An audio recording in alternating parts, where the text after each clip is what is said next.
Rushia was one of the most beloved VTubers once upon a time. She used to be known as the most super chatted VTuber in history and was well on her way to becoming one of the biggest VTubers, if not the biggest of all time. But times called for a different fate. She had drama up the wazoo. Suddenly, one of the most beloved VTubers lost it all, rebooted herself and rebooted herself again, and turns out the girl was married the whole time? Well, we're gonna look at the rise and fall of Uruha Rushia 2 years later. Hi, I'm your sunshine degenerate VTuber Yui Tachibana.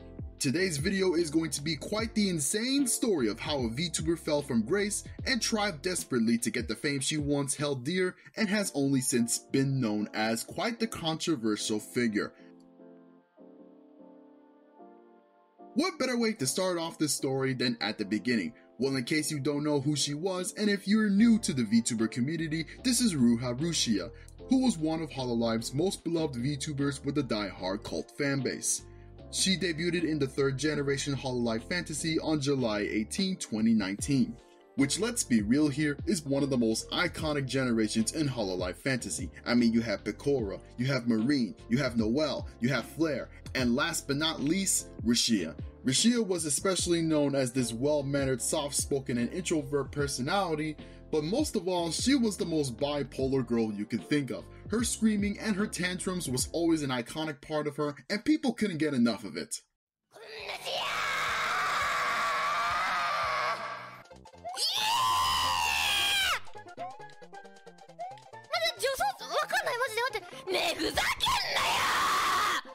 And who could forget how body conscious she was about her breast size? She was always wanting to be boing boing and insisted that she was not flat. Not flat! Not flat! Yeah! I'm boing boing! Uruha Rushia! Rushia was also able to gather a die-hard cult fanbase who couldn't get enough of her. She was well on her way to becoming the most super chatted VTuber in history, gathering over $3 million in US dollars worth of them. She reached 1 million subscribers on March 3rd, 2021, becoming the 11th Hololive member to do so, and was participating in the 3D concerts, the live festivals. Rushia was on a roll until February 11, 2022 happened. On that date, a Discord message from fellow creator Mafu was leaked accidentally on stream, which set the world on fire. People was like, Rushia was dating this whole time? She had a boyfriend! Which led to nothing but speculation and questions we demanded answers to. Cover Corporation made it clear that they do not interfere with the private lives of their talents, but it didn't stop people from thinking these two were making love behind the scenes. Now here's the thing about idol culture in case you don't know. Artists have this responsibility to maintain an innocent and wholesome image that is meant to sell product and a lifestyle to people that could tend to be a blatant fantasy and lie. But it serves as ultimate escapism that people will eat up regardless because it is fun entertainment and it's just outright addicting to get into. Once you take those same fans and put them in reality, they start to get haywire and start assuming that the artist is some type of boy lover, that she's getting thrown around out there with a bunch of other dudes. Look at no further than Aya Hirano, who was one of the most talked about upcoming voice actors in the late 2000s for her role as Haruhi Suzumiya and Konana Izumi from Lucky Star. When a story came out that Hirano was sleeping with her bandmates, she was blacklisted from the industry almost completely, and she struggled to find roles outside of fairy tale. She was doing fine with just that. But everyone else wanted nothing to do with a girl who was sleeping with other dudes. It's stuff like this that leads to stories like Oshinoko. We all know what went down with Ai Hoshino. She got murdered just for having children behind everyone's backs. That's crazy! So looking at the Rushia and Mafu dating rumors, trying to tell these people quote unquote, it's none of their business, the harsh truth is that's never gonna work, cause these people will get lost in their little fantasy of being with the idols that they love to the point they'll be literal degenerates or worst case scenario, lost causes. It's just how idol culture is, and it is a sad sight to see. I really wish it wasn't like that, but human beings will be human beings, flawed, unpredictable, and capable of doing insane things.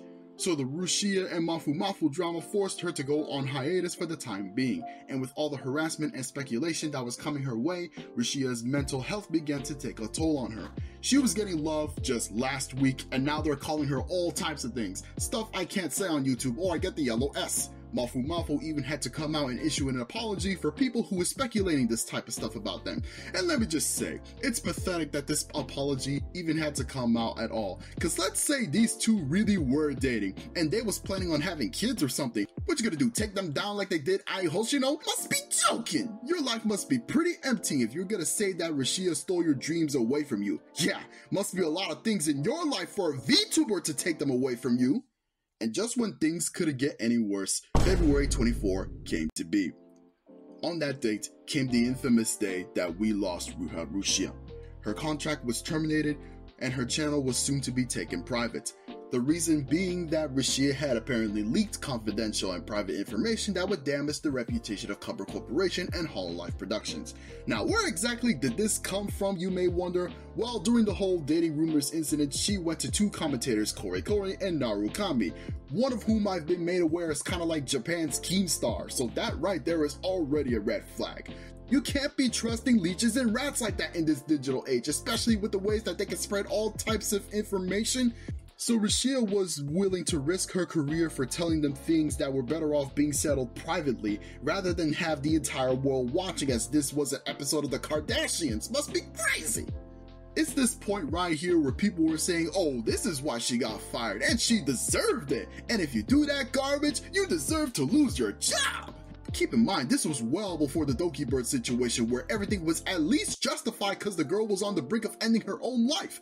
With Rushia though, it's different because you see, it's relationship stuff and internal beef that could have actually been settled. And instead, she chose to risk her career in an effort to clear her name desperately. So Rushia was out and Hololive Fantasy was down to 4 members. Pecora and Marine, by the way, have since gone on to take Rushia's spot as among the biggest VTubers in the world, and rightfully so. Those two are talented in their own right. Meanwhile, it had become clear that Rushia was no longer the girl we once knew. Some time would pass where it became no secret that Rushia was voiced by streamer Mikeneko. So who is this Mikeneko person? She was an independent streamer who would simulcast on Twitcasting prior to Hololive. 2 months after everything went down, Mikeneko was all set to re-debut on her past life account, gathering hundreds of thousands of subscribers in practically no time. After all, it was no secret that this was the same person we came to love and appreciate as Rushia under Hololive, so what could go wrong? She has a cute model, an eye patch that frankly reminds me of Maria from Niji Sanji or Rika Takanashi. Seems like she would be just fine being independent and hopefully things could recover from here. But then on July 2nd, 2022, fellow agency VShoujo, which had made a name for themselves with VTubers like Iron Mouse, Project Melody, Silverveil, and Natasha Nianers, announced the Japanese branch for the first time. The 2 members debuting under this branch was Kei-san, who we came to know and love as the legendary Coco, who is often credited for turning Hololive English into what it is today, and Amemiya Nazuna, who at first glance seems like a new VTuber, but then we heard her voice. It was no secret, that was Rushia. Our girl was back, under a new persona. Rushia, who became Mikeneko, became Nazuna, and we was ready to see her under a new agency. On July 16, she made her debut on Twitch and gathered a peak of over 53,000 concurrent viewers. Nazuna was someone who tended to have amnesia and is of the belief that she is an actual angel. So VShoujo now has the girl formerly known as Coco and the girl formerly known as Rushia. VShoujo was becoming the shelter for has-been legends in the VTuber community, and keep in mind, this was before they started taking in Niji Sanji members as well. But focusing on Nazuna, she tended to have a lot of the same fans that had stood by her side since the other 2 personalities she has performed as. She was an entertaining individual, and with Kei-san by her side, the 2 were looking at quite the future here. There was, however, one thing that was going on behind the scenes. On July 2023, Mikeneko received a new model, and it looked quite familiar. No, actually, it was super mega familiar. Look at those eyes, look at that face, the hair. Is she back? Mikeneko was able to get into contact with her old designer and commissioned a new model that was strikingly similar to the one designed for Rushia. It became obvious at this point that Mikeneko missed being Rushia and was hoping this would be the sign of a new era to come. I honestly feel mixed about this, cause while it is nice to see a model that looks just like who we used to know, it became clear that she was desperate to relive her glory days again. But should we really think this way? After all, she does have the right to use the same designers that she is friends with, and if she wants to do this for the die-hard fanbase she got, so be it.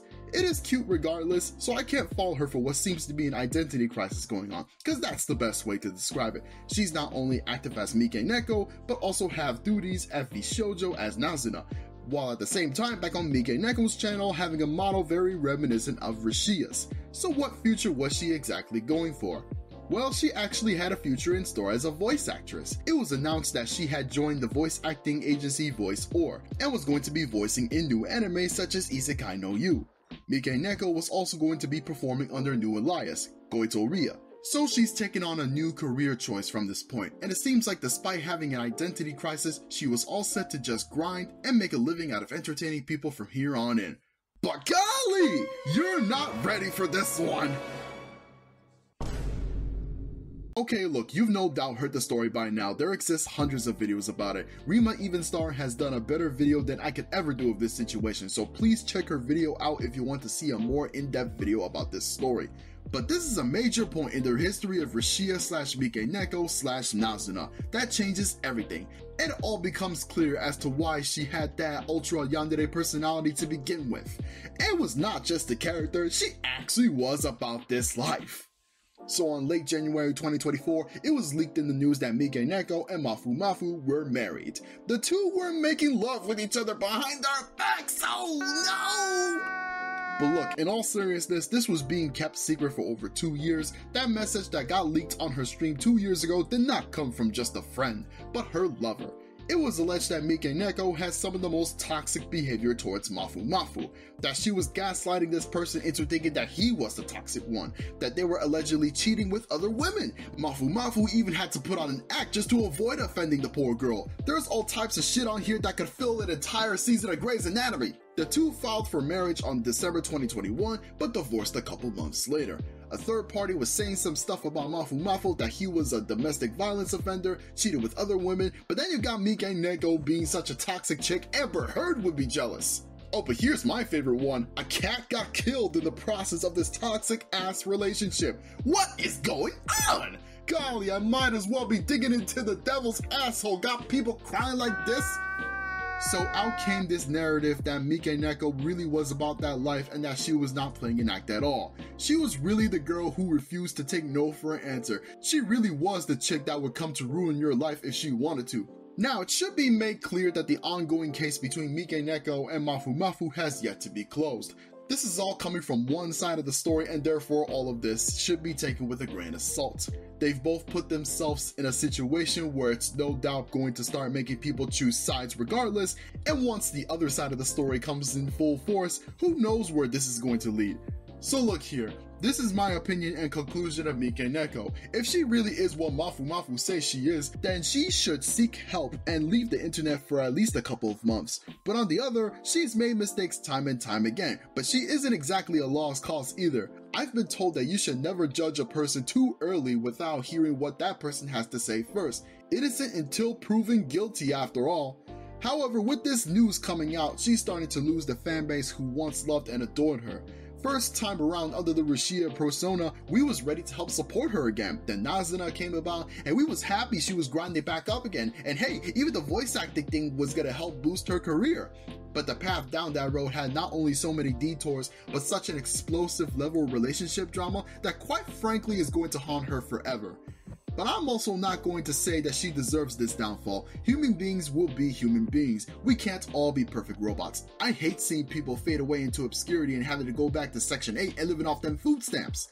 I hate seeing people die with so much potential that they could have accomplished. I hate seeing people throw away such perfect futures for themselves just to get involved with shit that, while it could have been handled privately and in a more civil manner, they're better off not just getting involved in that garbage at all. So I'm just gonna say, Mikeneko, you should take some time away for yourself. I don't know what's going to happen from here, but 2 years later, Rushia has fallen from grace thus far. This is literally the downfall of Aya Hirano, but 5 times crazier, and I hope from here on out, things only get better from here. What will become of this girl is up to her, and her only. Cause in the end, we're not gods, we're not miracle workers. The only person who could save Mikeneko is herself.